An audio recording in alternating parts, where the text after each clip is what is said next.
Saudara dan saudariku yang terkasih, Salam, selamat berjumpa dengan Renungan Harian Iona, Inspiration of New Apostolic. Damai sejahtera Tuhan Yesus Kristus menyertai kita.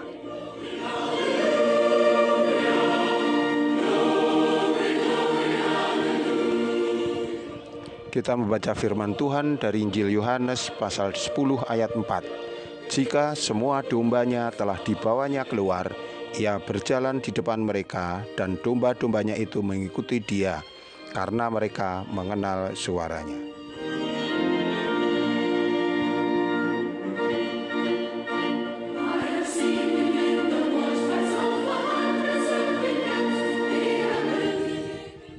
Saudara dan saudariku yang kekasih, pada zaman Tuhan Yesus dahulu, cara orang beternak domba di sana berbeda dengan yang kita kenal sekarang.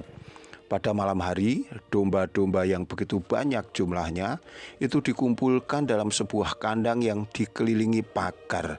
Kemudian yang empunya domba itu akan berjaga-jaga sepanjang malam pada pintu kandang untuk mengawasi mereka.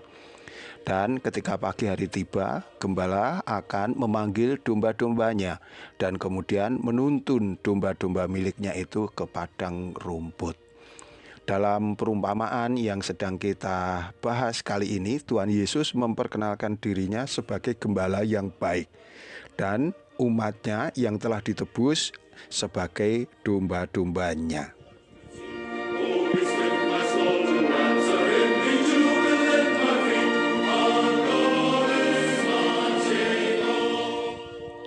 Tuhan Yesus, Sang Gembala yang baik, memanggil manusia melalui pekerjaan rasul yang diutusnya.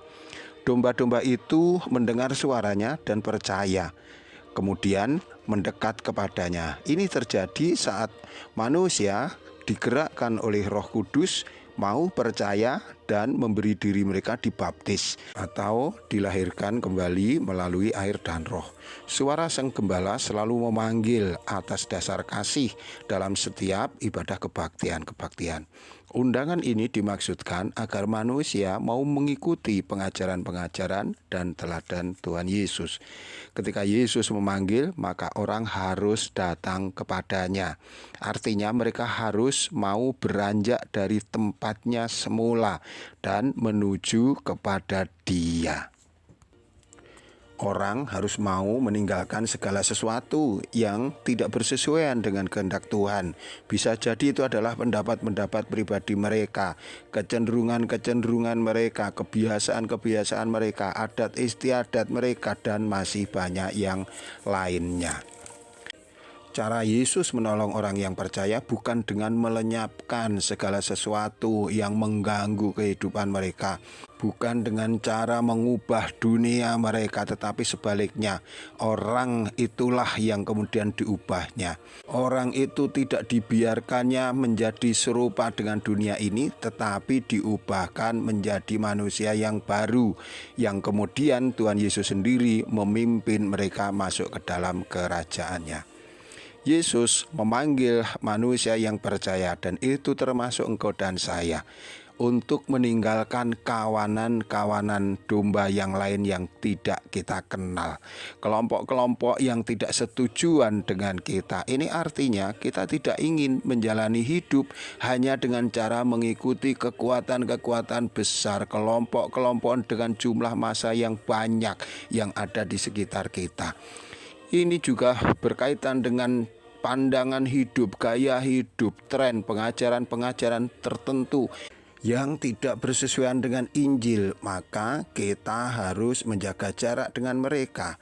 Kita tidak boleh menyerahkan diri kita untuk mengikutinya. Standar hidup kita hanyalah satu, yaitu Injil Tuhan Yesus Kristus.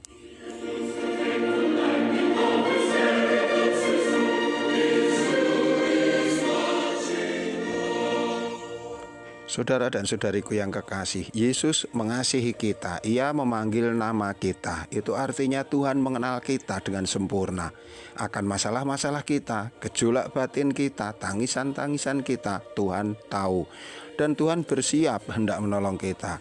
Pertolongan itu senantiasa ada meskipun kadang-kadang kita tidak mengenalinya. Kita mungkin bersedih ketika kita merasa telah gagal menepati perintah-perintahnya. Tuhan juga mengerti tentang hal ini. Bagi Tuhan yang penting adalah kasih kita.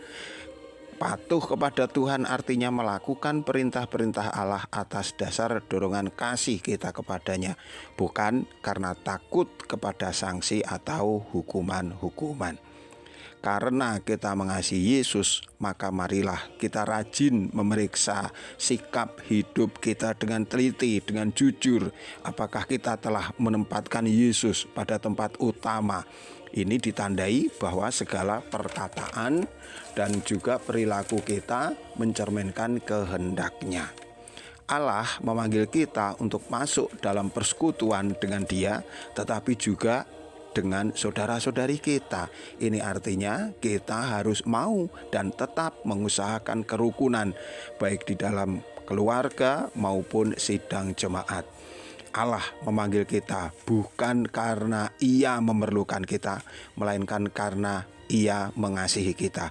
Begitu juga hendaknya kita memanggil Allah jangan hanya karena kita memerlukan Dia, memerlukan pertolongannya, membutuhkan akan bantuannya, tetapi lebih kepada karena kita mengasihi Dia. Tuhan memberkati kita. Sampai jumpa. Amin.